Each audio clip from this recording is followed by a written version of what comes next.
Hello my soul family, कैसे हो आप सब। मेरी सभी सोल फैमिली को जय श्री राम, जय नीम करोली बाबा। आज मैं अपनी सोल फैमिली को बताऊंगी कि कर्मा कैसे वापस आता है। चाहे वो अच्छा हो और चाहे वो बुरा हो, दोनों दोनों वे में वापस जरूर मिलता है। अच्छे कर्म की अच्छी सजा, बुरे कर्म की बुरी सजा।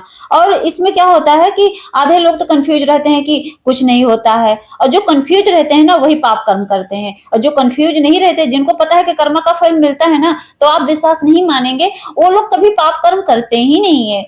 गलती उन्हीं से होती है जो इस कर्मा को समझते ही नहीं, जिनको पता ही नहीं है कर्मा का सिद्धांत होता क्या है।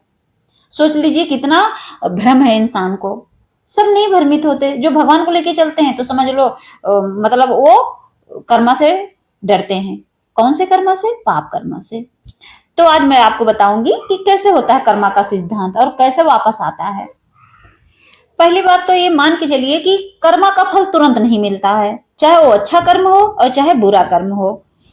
लेकिन मिलता है, लेकिन वो अपने समय पर मिलता है। जैसे मान लीजिए किसी ने किसी के साथ बुरा किया, 2 मिनट के लिए मान लीजिए कोई किसी का सामान चुरा के चला गया और चोरी किया, और उसको लगता है कि मैंने चुराया, चोर ही की बात रख लीजिए कि मैंने चुराया और मुझे इसकी सजा नहीं मिलेगी। लेकिन सोचिए उसकी सजा उसको ना जब टाइम आता है तब मिलता है। अगर आप सोचे तुरंत मिल जाए तो तुरंत नहीं मिलता। इसीलिए तो बहुत लोग कंफ्यूज होते हैं, जो स्पिरिचुअलिटी में होते हैं, दुख पाते रहते हैं, तो सोचते हैं कि मैं तो अच्छा कर रहा हूं तो मेरे साथ कुछ अच्छा हो ही नहीं रहा, और जिसने मेरे साथ बुरा किया है वो तो बहुत फल फूल रहा है। होता है कभी कभी। बहुत लोग कंफ्यूजन में रहते हैं। भक्ति करने वाले तो कुछ ज्यादा कंफ्यूज हो जाते हैं। उनको लगता है कि देखो सामने वाला तो कितना मटन चिकन खा रहा है, शराब पी रहा है, व्यभिचार कर रहा है, और ये तो आगे बढ़ रहा है और मैं पीछे हूं।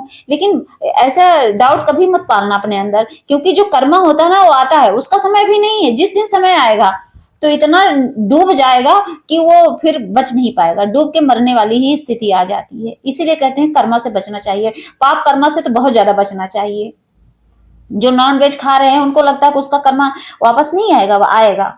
और जो दान पुण्य कर रहे हैं, पूजा पाठ कर रहे हैं, उसका भी कर्मा उसे मिलेगा, बराबर ही मिलता है, लेकिन टाइम आने पर। मतलब इसका एक सिद्धांत है कि टाइम आने पर ही मिलता है, आगे पीछे नहीं। जब टाइम होगा, जब डिवाइन टाइमिंग आएगा तो अपने आप सब कुछ हो जाएगा। और लोग इतने कंफ्यूज हैं कि बस उस टाइम को तुरंत पाना चाहते हैं। किसी ने मान लो पूजा पाठ नाम जब भक्ति की, तो लोग सोचते हैं बस अब मुझे तुरंत चमत्कार दिखाएं। भगवान नहीं दिखाते हैं।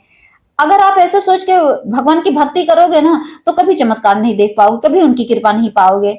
इसीलिए टाइम का इंतजार करिए।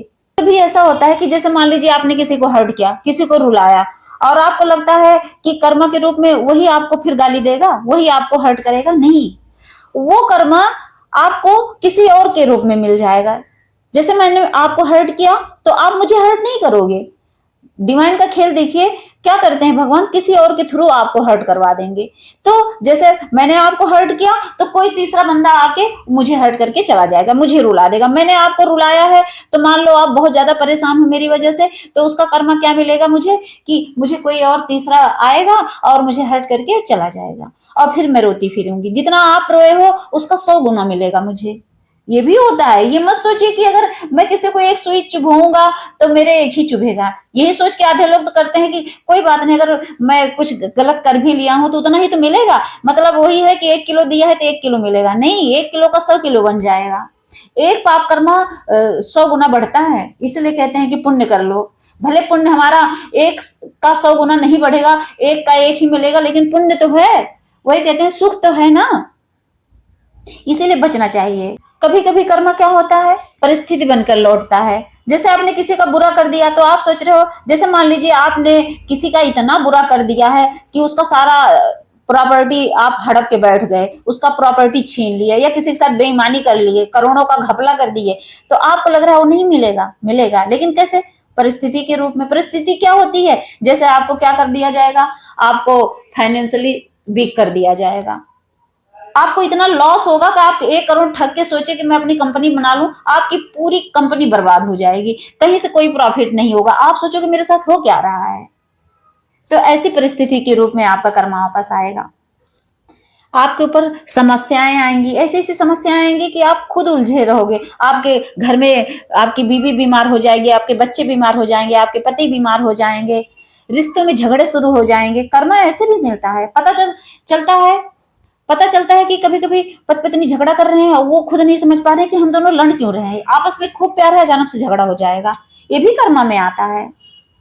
आप मेहनत कर रहे हो, गए आप अपना जॉब कर रहे हो या कोई आपकी शॉप है, आप बिजनेस कर रहे हो, उसमें क्या होगा, आपको मेहनत का फल ज्यादा मिलेगा नहीं। आप 1,000 का काम कर रहे हो, आपको 100 रुपए मिल रहे हैं, आप कंफ्यूज हो कि मुझे ये क्या मिल रहा है, ये कर्मा ही होता है। और ये मत सोचिए, कभी कभी यह होता है कि इंसान कंफ्यूज रहता है तो मैंने इस जन्म में किसी का बुरा नहीं किया है, तो आपके पास्ट लाइफ का कर्मा होता है, जो आप पिछले जन्म में करके आते हैं वो भी कर्मा बैगेज बन के आता है। समझ लो जैसे इंसान कहीं जाता है घूमने तो अपना बैग पैक करके लेके जाता है, तो वैसे ही जब हम दोबारा जन्म लेते हैं तो क्या होता है कि हमारा एक बैग रहता है, उसमें भरा हुआ पूरा कर्मा हमारे साथ आता है। ऐसे में तो दिखाई नहीं देता, ऐसे में तो हम अपना पूरा लगेज दिखाते हैं कि हम इतना जा रहे हैं, इतना सामान भर के अपना घूमने, तो भी जब इस जन्म में आते हैं हम समझ लो ट्रेवल ही तो है, हमें घूमने ही तो आए, हमारी यात्रा ही तो है। और फिर इस यात्रा में हमारा जो बैग भरा हुआ रहता है हमारे कर्मों का, चाहे अच्छा हो चाहे बुरा, दोनों मिलता है। और तो और किसी के लिए गलत सोचना भी कर्मा है। जैसे मान लीजिए आप अपने सामने वाले के लिए ईर्ष्या द्वेष रखे हैं, आप अंदर अंदर उसके लिए इतना ज्यादा ईर्ष्या रखे हैं कि ये बर्बाद हो जाए, कुछ नहीं कर पा रहे हैं, आप कुछ कर ही नहीं पा रहे हैं, उसको बर्बाद नहीं कर पा रहे हैं, लेकिन उसके लिए बुरा सोच रहे हैं। कोई सामने वाला है बेचारा अपने काम से काम रख रहा है, फिर भी मन ही मन आप गाली दे रहे हो, तो आपकी सोच भी कर्मा बनाती है। मत सोचिए कि सोच भी कर्मा नहीं बनाती। जैसे मान लीजिए मैं बैठी हूँ आपके सामने, मैं आपको उल्टा बोल रही हूँ, या आप मान लो मेरी वीडियो देख रहे हो, आप मुझे गलत इंटेंशन से सोच रहे हो, तो ये भी कर्मा में ही आता है। आप सोचते हो इससे बच जाओगे, नहीं बच पाओगे, क्योंकि आप सोचते हो कि आपको कोई नहीं देख रहा है, अभी अकेले रूम में हो, मैं भी सोच रही हूँ अकेले हूँ, मेरे आसपास कोई नहीं है, लेकिन ईश्वर साक्षात खड़े हैं हमारे पास, वो सब सुन रहे हैं, जो मैं आपसे बातें कर रही हूँ ये सब सुन रहे हैं। भगवान को पता है कि मैं क्या सर्व कर रही हूँ वीडियो के जरिए, उनको पता रहता है।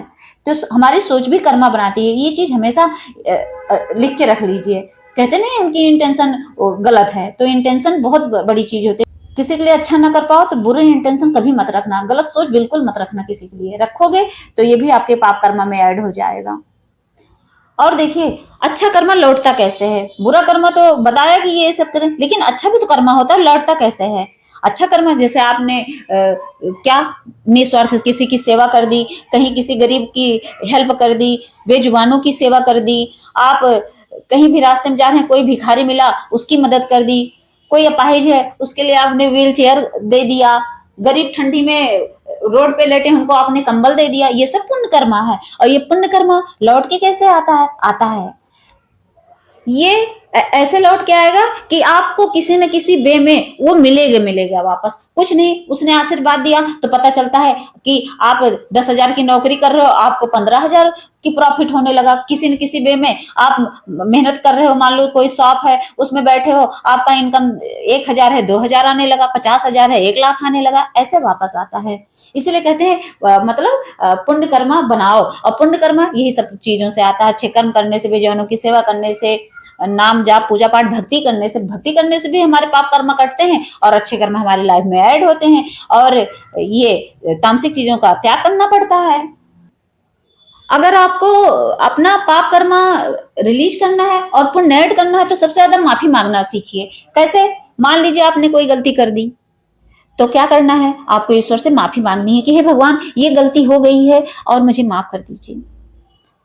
उसके बाद क्या, उसके बाद ये संकल्प लीजिए कि आज के बाद मैं दोबारा ये गलती नहीं करूंगा। मान लीजिए जैसे आप नॉनवेज खाते हो, आपसे गलती हो गई, आप मांसाहारी हो, गलती हो गई, अब आपको उसके लिए माफी मांगना है, हे भगवान मैं माफी मांगता हूँ, आज के बाद मैं मटन चिकन नहीं खाऊंगा, मुझे बचा लीजिए इस अपराध से, मैंने बहुत पाप किए लेकिन इससे बचा लीजिए, मुझे क्षमा कर दीजिए। या किसी को आप बुरा कर दिए हो, मान लो आपको नहीं इतना सेंस था, आपको नहीं समझ थी, आपने गलती कर दी, अब उसके लिए आपको माफी मांगनी है, तो हे भगवान मुझे माफ कर दो, आज बाद मैं किसी का गड्ढा नहीं खोदूंगा, आज बाद किसी के साथ बुरा नहीं करूंगा, मैं सबके साथ अच्छा करूंगा। भगवान आपको माफ कर देंगे, पुण्य कर्म ऐड होने लगेगा आपकी लाइफ में।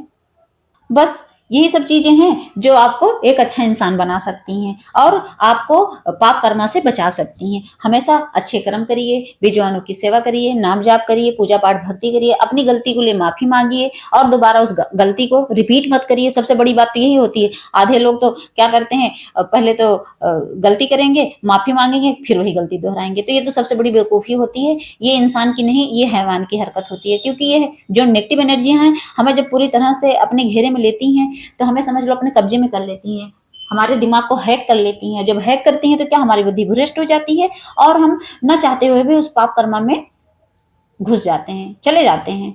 तो इससे बचिए और बचने का एक ही उपाय है, नाम जाप, पूजा पाठ, भक्ति और भगवान की शरण। जब आप भगवान को पकड़ेंगे तो आप समझ लो इस चीज से मुक्त हो जाएंगे, पाप कर्मा से बच जाएंगे और आपकी किस्मत में पुण्य कर्मा ऐड हो जाएंगे। जय श्री राम, जय नीम करोली बाबा।